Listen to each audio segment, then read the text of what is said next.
লালপুরে অবৈধ মদের কারখানায় সেনা অভিযানে মদ ও কাঁচামাল জব্দ, এক নারী গ্রেফতার। লালপুর প্রতিনিধি এস ইসলামের পাঠানো তথ্যছবিতে বিস্তারিত।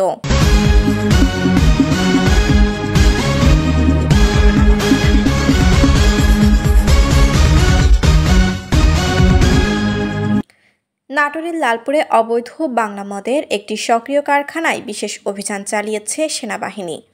এ সময় ৩টি বাড়িতে বিপুল পরিমাণ দেশীয় মদ উৎপাদনের কাঁচামাল এবং নগদ অর্থ জব্দ করা হয় এবং মোসাম্মদ নাসিমা আক্তার নামের ৪৩ বছর বয়সী এক নারীকে গ্রেফতার করা হয়। শুক্রবার ১৮ জুলাই উপজেলার মাঝগ্রাম পশ্চিম পাড়ায় এ অভিযান পরিচালনা করেন লালপুর বাগাতিপাড়া সেনা ক্যাম্পের এক আভিযানিক দল।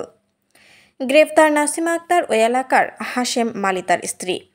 সেনা ক্যাম্প সূত্রে জানা যায়, নাটোর জেলার লালপুর উপজেলার মাঝগ্রাম পশ্চিম পাড়ায় অবৈধ বাংলা মদের একটি সক্রিয় কারখানা রয়েছে এমন স্থানীয় সংবাদের ভিত্তিতে ওই এলাকায় অভিযান চালান সেনাবাহিনী।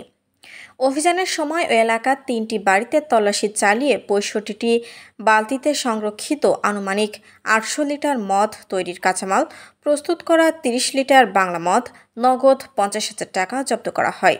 এ সময় অবৈধভাবে বাংলা মদ উৎপাদন ও বাজারজাতকরণের অভিযোগে নাসিমা আক্তার নামের এক নারীকে গ্রেফতার করে যথাযথ আইনগত প্রক্রিয়ার মাধ্যমে লালপুর থানা পুলিশের কাছে হস্তান্তর করে। গ্রেফতারকৃত নাসিমা আক্তার দীর্ঘদিন ধরে এর সাথে জড়িত আছেন বলে জানিয়েছেন সেনাবাহিনী।